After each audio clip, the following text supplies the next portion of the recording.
पदाधिकारी, अधिकारी, लोकप्रतिनिधी आणि उपस्थित सर्व शेतकरी, गावकरी, भगिनी आणि बंधूंनो,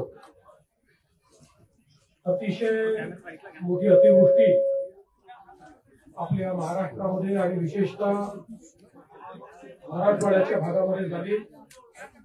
लातूर जिल्हा असेल, धाराशिव जिल्हा असेल, बीड जिल्हा असेल, या ठिकाणी अक्षरशः ढगफुटी सदृश पाऊस झाला आणि त्यामुळे विशेषतः आपल्या नद्यांना पूर आला।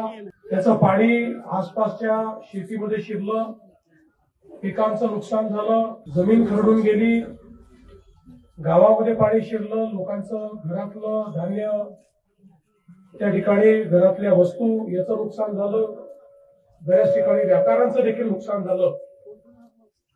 आणि म्हणूनच आज या ठिकाणी मी आलो आहे। खरं म्हणजे यापूर्वी याच गावामध्ये मी 7 वर्षापूर्वी जलयुक्त शिवारचं काम बघण्याकरता आलो होतो आणि अतिशय चांगलं काम जलयुक्त शिवारचं आपण केलं होतं। त्यावेळी खरं म्हणजे आपल्याला पाणी मिळावं म्हणून आपण काम केलं होतं, पण आता पाणी इतकं अधिक झालंय की यावेळी त्याच्यामुळे मोठं नुकसान आपलं झालंय।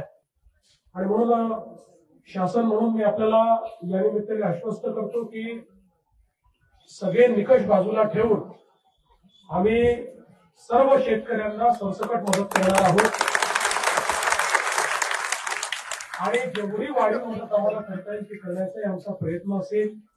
आणि एवढंच नाही तर ज्यावेळेस आपण टंचाई घोषित करतो, टंचाईच्या वेळी ज्या उपाययोजना आपण सगळ्या करतो याला टंचाईत समजून तशा प्रकारच्या सगळ्या उपाययोजना या ठिकाणी आम्ही लागू करणार आहोत। या ठिकाणी ज्यांच्या घरामध्ये पाणी घुसलेलं आहे त्यांनाही मदत करणार आहोत, ज्यांच्या दुकानाचं नुकसान झालंय त्यांनाही आपण पूर्णपणे मदत करणार आहोत।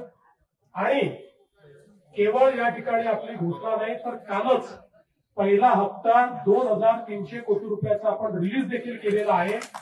आणि आता जशी नुकसानीची सगळी पाहणी आपल्यापर्यंत पोहोचेल त्यावेळी जी काही अधिकची सगळी मदत आहे ही सगळी मदत आपण करणार आहोत। कुठल्याही परिस्थितीमध्ये शेतकऱ्यांना या ठिकाणी वाऱ्यावर सोडायचं नाही असा आपल्या सरकारचा निर्णय। यासोबत इन्फ्रास्ट्रक्चरचं देखील मोठ्या प्रमाणात नुकसान झालेलं आहे।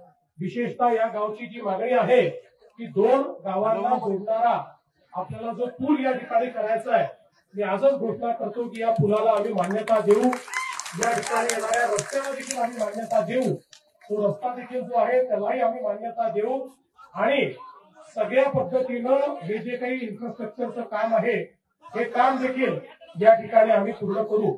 त्यामुळे कोणालाही चिंता करण्याची आवश्यकता नाही आहे। सरकार 100% तुमच्या पाठीशी उभं आहे।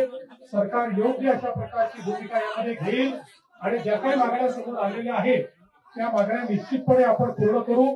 मला अनेक गावांमध्ये या ठिकाणी पाहणी करायला जायचं आहे, त्यामुळे मी अधिक आपला वेळ घेणार नाही आणि जरूर ही सगळी जी काही आपली परिस्थिती आहे त्या परिस्थिती अनुरूप या ठिकाणी निर्णय घेतला जाईल हा विश्वास मी आपल्याला देतो। धन्यवाद।